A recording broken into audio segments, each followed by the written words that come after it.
ನಿಮಗೆ ಇವತ್ತಿನ ನಮ್ಮ ಮೇನ್ ಟಾಪಿಕ್ ಬಂದು ಇತಿಹಾಸ. ಇತಿಹಾಸದಲ್ಲಿ ನಮಗೆ ಯಾವ ಟಾಪಿಕ್ ಮೇಲೆ ಹೆಚ್ಚು ಕ್ವಶನ್ಗಳು ಈಗಾಗಲೇ ಮತ್ತು ಮುಂದೆ ಯಾವ ರೀತಿ ಕೇಳ್ತಾನೆ ಅಂತ ಮೇನ್ ಟಾಪಿಕ್. ಇತಿಹಾಸದಲ್ಲಿ ಒಟ್ಟು ನಮಗೆ 4 ಭಾಗಗಳು ಬರ್ತವೆ. ಮೊದಲನೇದು ಪ್ರಾಚೀನ ಇತಿಹಾಸ, ಮಧ್ಯಕಾಲೀನ ಇತಿಹಾಸ, ಆಧುನಿಕ ಇತಿಹಾಸ, ಕರ್ನಾಟಕ ಇತಿಹಾಸ. ನಾವು ಕರ್ನಾಟಕದಲ್ಲಿರೋದ್ರಿಂದ ಹೆಚ್ಚು ಕರ್ನಾಟಕ ಇತಿಹಾಸದ ಬಗ್ಗೆ ಫೋಕಸ್ ಮಾಡಬೇಕು. ಮತ್ತು ಇನ್ನು ಉಳಿದ 3 ವಿಷಯ ಟಾಪಿಕಲ್ಲಿ ನಮಗೆ ಯಾವ್ಯಾವ ಟಾಪಿಕ್ ಬರ್ತವೆ ಅಂತ. ಮೊದಲನೇದರಲ್ಲಿ ಪ್ರಾಚೀನ ಇತಿಹಾಸ ನಾವು ಮೊದಲು ತಗೊಳ್ಳೋದು. ಪ್ರಾಚೀನ ಇತಿಹಾಸದಲ್ಲಿ ನಮಗೆ ಮೇನು ಬರೋದು ಯಾವಾಗಲೂ ಅಂತ ಕೇಳುವಂಥ ಒಂದು ಮೇನ್ ಟಾಪಿಕ್ ಸಿಂಧು ನಾಗರಿಕತೆ. ಎರಡನೇದು ವೇದಗಳ ಕಾಲ. ಮೂರನೇದು ಬೌದ್ಧ ಧರ್ಮ ಮತ್ತು ಜೈನ ಧರ್ಮ ಅಂತ ಬರುತ್ತೆ, ಅದು 3ನೇ ಟಾಪಿಕ್. 4ನೇದು ಮೌರ್ಯ ಸಾಮ್ರಾಜ್ಯ. 5ನೇದು ಚೋಳರು. ಈ ಮೇನ್ ಟಾಪಿಕ್ ಇವು ಏನು ಹೇಳಿದೋ 5 ಟಾಪಿಕಲ್ಲಿ ಯಾವಾಗಲೂ ನೀವು ಯಾವುದೇ ಕ್ವಶನ್ ಪೇಪರ್ ತೆಗೆದ್ರೆ ಈ ಟಾಪಿಕ್ಲಿ ಯಾವಾಗಲೂ ಕ್ವಶನ್ ಇದ್ದೇ ಇರ್ತದೆ. ನೆಕ್ಸ್ಟು ಫೋಕಸ್ ಮಾಡೋದು ಮಧ್ಯ ಭಾರತ ಇತಿಹಾಸ. ಇಲ್ಲಿ ನಮ್ಗೆ ಹೆವಿ ಮೇನ್ ಟಾಪಿಕ್ ಬರೋದು ಯಾವುದು, ದೆಹಲಿ ಸುಲ್ತಾನರು. ದೆಹಲಿ ಸುಲ್ತಾನಲ್ಲಿ 4 ಜನ ಬರ್ತಾರೆ. ಅವರಲ್ಲಿ ಯಾವ ರೀತಿ ಯುದ್ಧ ಮಾಡಿದ್ರು, ದೆಹಲಿ ಸುಲ್ತಾನರು ಯಾವ ರೀತಿ ಆಳ್ವಿಕೆ ಮಾಡಿದ್ರು ಅಂತ ಯಾವುದರಲ್ಲಿ ಮಧ್ಯಕಾಲ ಭಾರತ ಇತಿಹಾಸದಲ್ಲಿ ಬರುತ್ತೆ. ನೆಕ್ಸ್ಟ್ ಟಾಪಿಕ್ ಬಂದು ನಮಗೆ ಆಧುನಿಕ ಭಾರತ ಇತಿಹಾಸವು ಇತಿಹಾಸದಲ್ಲಿ 50% ಇರ್ತಕ್ಕಂಥದ್ದು. ಅದರಲ್ಲಿ ಏನು, ಭಾರತಕ್ಕೆ ಬಂದ ಯುರೋಪಿಯನ್ ಯಾರ್ಯಾರು ಫಸ್ಟ್ ಬಂದರು, ಬ್ರಿಟಿಷರು, ಫ್ರೆಂಚರು ಯಾರ್ಯಾರು ಬಂದರು, ಏನು ಮಾಡಿದ್ರು ಅಂತ. ಎರಡನೇದು ಕರ್ನಾಟಕ ಯುದ್ಧಗಳು, ಯಾವ ರೀತಿ ಯುದ್ಧಗಳು ಮಾಡಿದ್ರು ಕರ್ನಾಟಕದ ಬಗ್ಗೆ ಅಂತ.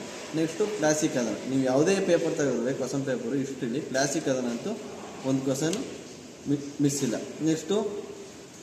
ನೆಕ್ಸ್ಟ್ ಬರೋದು ಮಂದಗಾಮಿ ತೀವ್ರಗಾಮಿ ಬರುತ್ತೆ, ಅದು ಸ್ವಲ್ಪ ಫೋಕಸ್ ಮಾಡಬೇಕು. ಅದಾದಮೇಲೆ ನಮಗೆ ಮೇನ್ ಟಾಪಿಕ್ಕು 5 ಟಾಪಿಕ್ ಬರೋದು ಆಧುನಿಕ ಭಾರತ ವಿಷಯದಲ್ಲಿ ಗಾಂಧಿ ಯುಗದಲ್ಲಂತೂ ಮಿನಿಮಮ್ 2ರಿಂದ 3 ಮಾರ್ಕ್ಸು ಹಿಸ್ಟ್ರಿ ಟಾಪಿಕ್ ಮೇಲೆ ಎಕ್ಸಾಮ್ಲಿ ಯಾವುದೇ ಎಕ್ಸಾಮ್ ತಗೊಂಡು ಬಂದಿರ್ತದೆ. ನೆಕ್ಸ್ಟ್ ನಾವು ಜಾಸ್ತಿ ಫೋಕಸ್ ಮಾಡಬೇಕಾದ್ರು ಕರ್ನಾಟಕ ಇತಿಹಾಸದಲ್ಲಿ ಮೇನ್ ನಮಗೆ ಬೇಕಾಗೋದು ಕರ್ನಾಟಕ ಹೆಸರಿನ ಪ್ರಾಚೀನತೆ. ನಮ್ಮ ಕರ್ನಾಟಕ ಯಾವ ರೀತಿ ಬಂತು ಅಂದರೆ ಪ್ರಾಚೀನತೆ ಬೇಕು.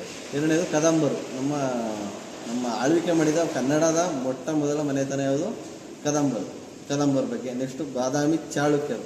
ಇದರಲ್ಲಿ ಮೇನ್ ಟಾಪಿಕ್ಕು ಒಂದೈತೆ, ಅದಂತೂ ಕಂಪಲ್ಸರಿ. ನೆಕ್ಸ್ಟು ವಿಜಯನಗರ ಸಾಮ್ರಾಜ್ಯ. ನಮ್ಮ ಮೇನ್ ಟಾಪಿಕ್ ಬಂದು ವಿಜಯನಗರ ಸಾಮ್ರಾಜ್ಯ. ನೆಕ್ಸ್ಟು ವಿಜಯನಗರ ಸಾಮ್ರಾಜ್ಯ ಆದಮೇಲೆ ಮೈಸೂರಿನ ರಾಜರು ಬರ್ತಾರೆ. ಯಾವ ರಾಜರು ಯಾವ ಇಸ್ಪಿಲ್ ಬಂದರು, ಅವ್ರು ಬಂದಾಗ ಏನು ಇದು ಮಾಡಿದ್ರು, ಇವೆಲ್ಲ ಮೇನ್ ನೋಡ್ಕೋಬೋದು. ಲಾಸ್ಟು ಮೇನ್ ಟಾಪಿಕ್ ಬಂದು ಕರ್ನಾಟಕ ಚಳುವಳಿ. ಕರ್ನಾಟಕ ಉಳಿಸ್ಕೊಳ್ಳಲು ನಾವು ಯಾವ್ಯಾವ ರೀತಿ ಚಳುವಳಿ ಮಾಡಿದ್ರು ಅಂತ.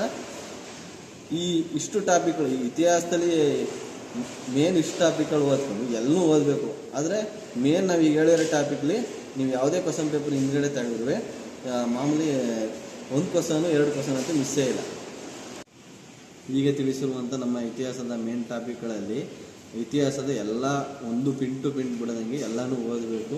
ಯಾಕಂದರೆ ಹಿಂದೆ ಕೇಳುತ್ತಿದ್ದಂಥ ಕ್ವಶನ್ಗಳು ಹೇಳಿಕೆ ಮಾಮೂಲಿ ಒಂದೊಂದು ಕ್ವಶನ್ಗಳು ಈಗ ಹೇಳಿಕೆ ಕ್ವಶನ್.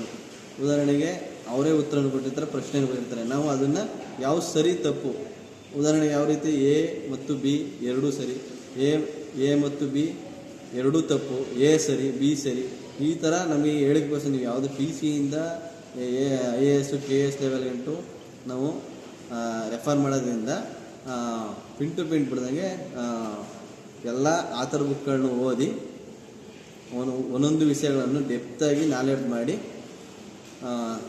ತಿಳ್ಕೊಳ್ಬೇಕು ಎಂದು ಈ ಮೂಲಕ